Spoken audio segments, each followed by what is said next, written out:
Morning students. In the previous class we studied about specification.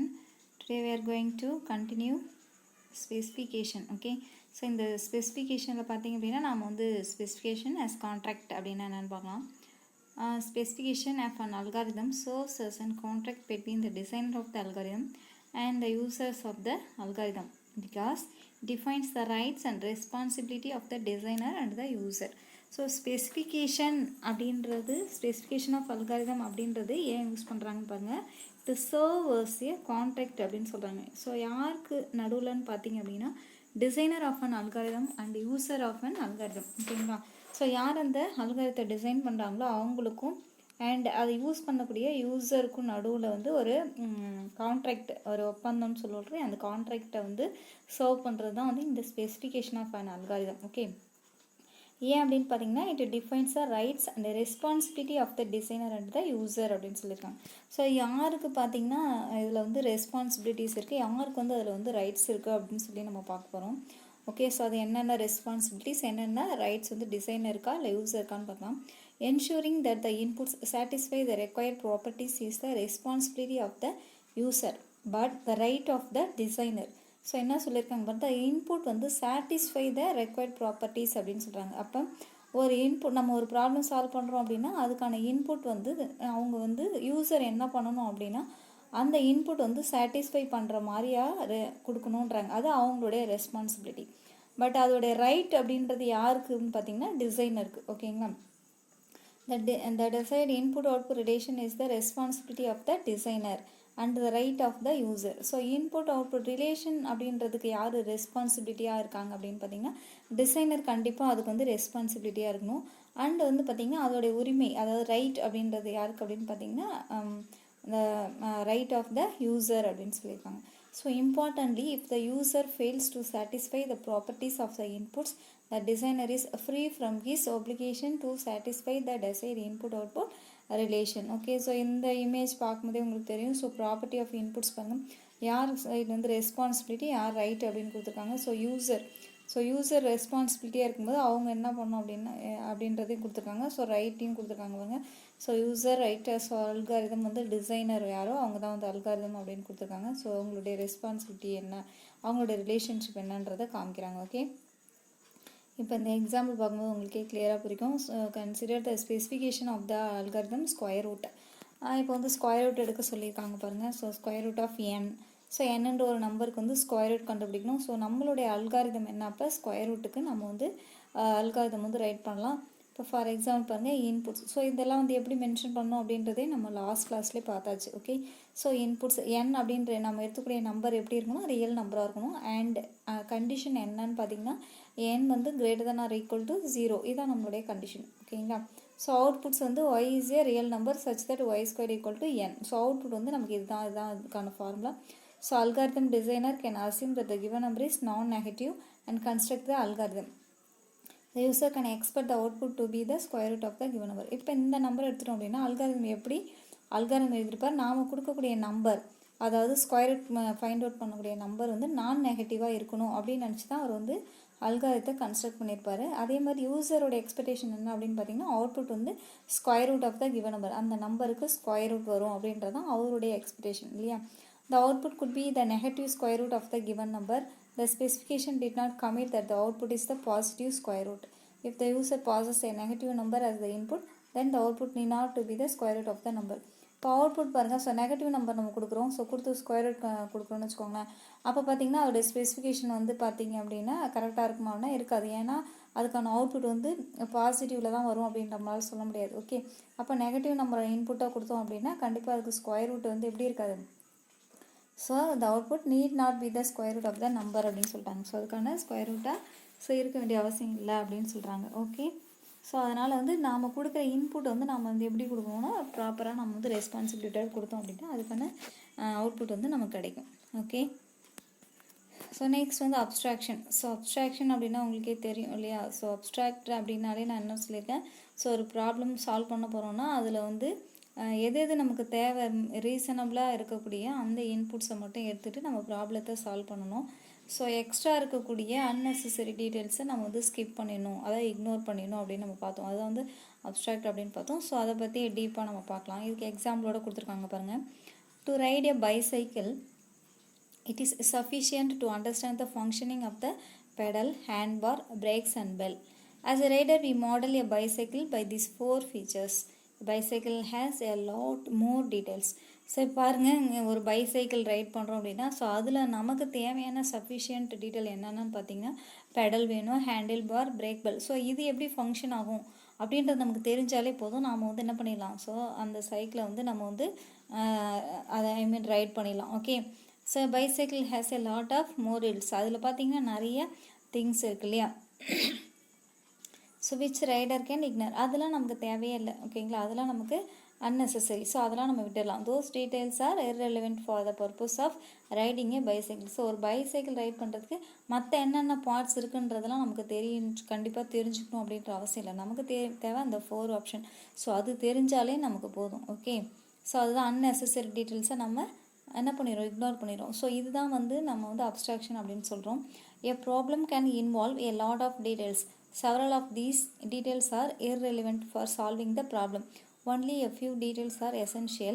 Abstraction is the process of ignoring or hiding irrelevant details and modeling a problem only by its essential features. So இதான் abstraction என்னன்னு இதை mark பண்ணிக்கோங்க. Abstraction is the process of அதுலேருந்து. Okay. அப்போ problem அப்படின்னா என்னன்னு சொல்லியிருக்கோம், lot of details இருக்கும். செவரல் ஆஃப் தீஸில் பார்த்தீங்கன்னா irrelevant டீட்டெயில் இருக்கும். அந்த ப்ராப்ளத்தை சால்வ் பண்ணுறதுக்கு தேவையில்லாமல் இருக்கிறது அந்த unnecessary டீட்டெயில்ஸை நாம் என்ன பண்ணிடலாம் அப்படின்னா ஸோ அதை வந்து நம்ம ஸ்கிப் பண்ணிடலாம். ஸோ ஃபியூ டீட்டெயில்ஸ் மட்டும்தான் நமக்கு தேவையாக இருக்கும், எசென்ஷியலாக இருக்கும். ஸோ அதை மட்டும் நம்ம எடுத்துக்கலாம். அதான் சொல்கிறாங்க. அப்போ அப்ஸ்ட்ராக்ஷன் அப்படின்றது என்ன அப்படின்னா நமக்கு தேவையில்லாத அந்த irrelevant டீட்டெயிலை இக்னோர் பண்ணிவிடுங்க, அதை ஹைட் பண்ணிவிடுங்க. நமக்கு தேவையான அந்த டீட்டெயில் மட்டும் எடுத்துக்கிட்டு அந்த ப்ராப்ளத்தை சால்வ் பண்ணுறதுக்கு நாம் கொடுக்கறது பேர் தான் அப்ஸ்ட்ராக்ஷன் அப்படின்னு சொல்கிறாங்க. In our everyday life, we use abstractions unconsciously to handle complexity. Abstraction is the most effective mental tool used for managing complexity. If we do not abstract a problem adequately, we may deal with unnecessary details and complicate the solution. ஓகேவா. So இதான் சொல்லியிருக்காங்க. So இன்னும் பார்த்தீங்கன்னா simple example கொடுத்துருக்காங்க பாருங்க. A map is an abstraction of the things we find on the ground. We do not represent every detail on the ground. The map maker picks out the detail we need to know. Different maps are drawn for different purposes and so use different abstractions. That is, they hide or represent different features. So இப்போ ஒரு கிரவுண்டோடைய ஒரு map இருக்குன்னு வச்சுக்கோங்களேன். So அதோடைய அப்ஸ்ட்ராக்ஷனை மட்டும் அங்கே கொடுத்துருப்பாங்க. So அதில் பார்த்தீங்க அப்படின்னா அந்த கிரவுண்டை பற்றிய டீட்டெயில்ஸ் எல்லாமே இருக்கும். அந்த மேப் மேக்கர் என்ன பண்ணியிருப்பாங்கன்னா அந்த டீட்டெயில்ஸை மட்டும் கொடுத்துருப்பாங்க. ஸோ அன்னெசரியாக இருக்கக்கூடிய அந்த டீட்டெயில்ஸ் எல்லாமே அவர் என்ன பண்ணியிருப்பார்னா ஹைட் பண்ணி வச்சுப்பார். Okay. A road map is designed for drivers. They do not usually worry about hills, so most hills are ignored on a road map. ஓகேங்களா. இப்போ ஒரு ரோட் மேப் அப்படின்னு எடுத்துட்டோம் அப்படின்னா ஸோ அந்த டிரைவருக்கு தேவையான அந்த மேப்பை மட்டும்தான் என்ன பண்ணியிருப்பாங்க ரோட் மேப்பில் அதில் கொடுத்துருப்பாங்க. ஸோ நிறைய ஹில்ஸ் மோஸ்ட் ஆஃப் நிறைய ஹில்ஸ்லாம் வந்து இருக்கும் இல்லையா, அதுக்கான அங்கங்கேயும் வந்து இந்த இடத்துல ஹில்ஸ் இருக்குது அப்படின்ற டீட்டெயில்ஸ்லாம் மேப்பில் அவங்களுக்கு கொடுக்க மாட்டாங்க, அதெல்லாம் இக்னோர் பண்ணியிருப்பாங்க. அதே மாதிரி இன்னொரு example, a walker's map is not instructed in whether a road is a one way street, so such details are ignore.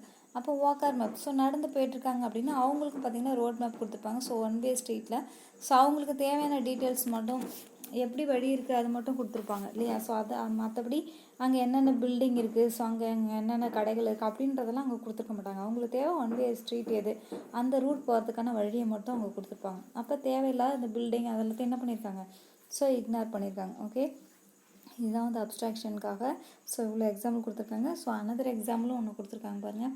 In medicine different specialist work with different abstractions of human பாடி.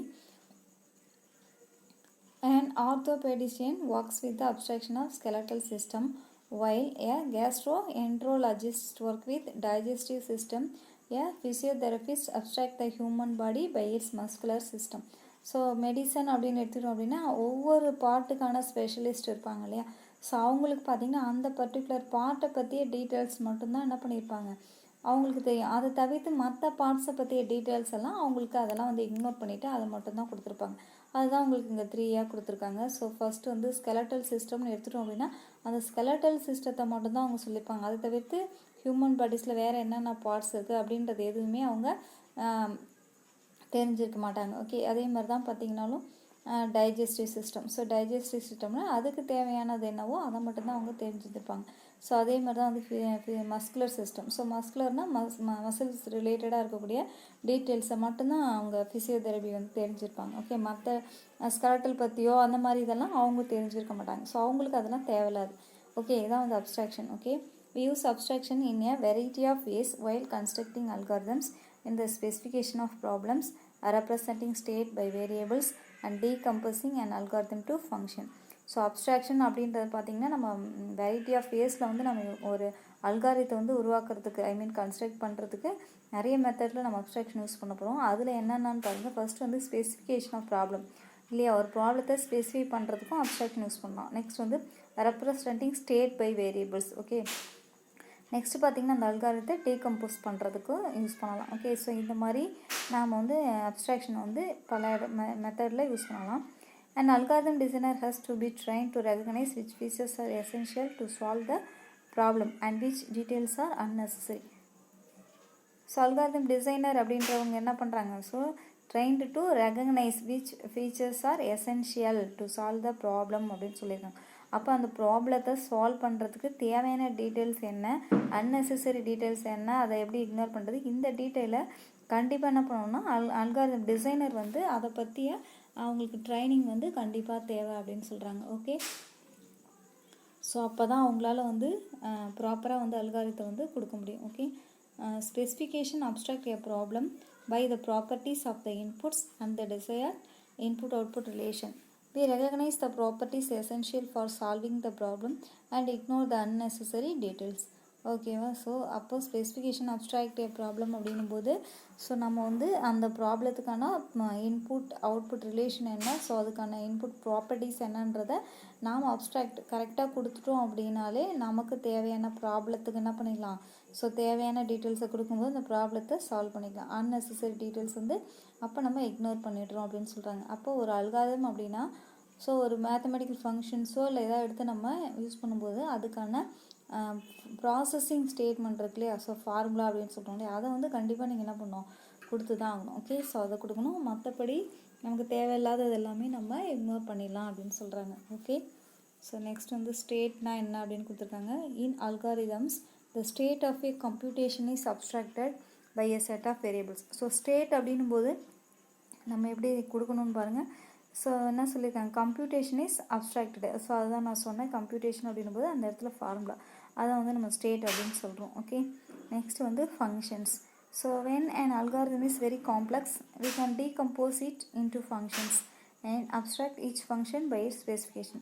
அடுத்து function அப்படின்னும்போது ஒரு problem எடுத்துட்டோம் அப்படின்னா அது ரொம்ப காம்ப்ளெக்ஸாக இருக்குது அப்படின்னும்போது அப்போ நம்ம என்ன பண்ணலாம், அதை எப்படி ஈஸியாக சால்வ் பண்ணலாம் அப்படின்னு தான் நம்ம பார்ப்போம் இல்லையா. அப்போ அந்த ப்ராப்ளத்தை நம்ம என்ன பண்ணுறோம்னா டீகம்போஸ் பண்ணுறோம். ஸோ டீகம்போஸ் அப்படின்னா என்னென்னா ஸ்ப்ளிட். ஓகேங்களா, செப்பரேட்டிய ப்ராப்ளம், அதுதான் நம்ம வந்து ஃபங்க்ஷன் அப்படின்னு பார்த்தோம். ஓகே, ஸோ அப்படியும் நம்ம வந்து யூஸ் பண்ணலாம் அப்படின்னு சொல்கிறாங்க. ஓகே, ஸோ நெக்ஸ்ட் பார்த்திங்கன்னா ஸ்டேட்டை பற்றி நம்ம நெக்ஸ்ட் கிளாஸில் பார்க்கலாம். Okay, thank you.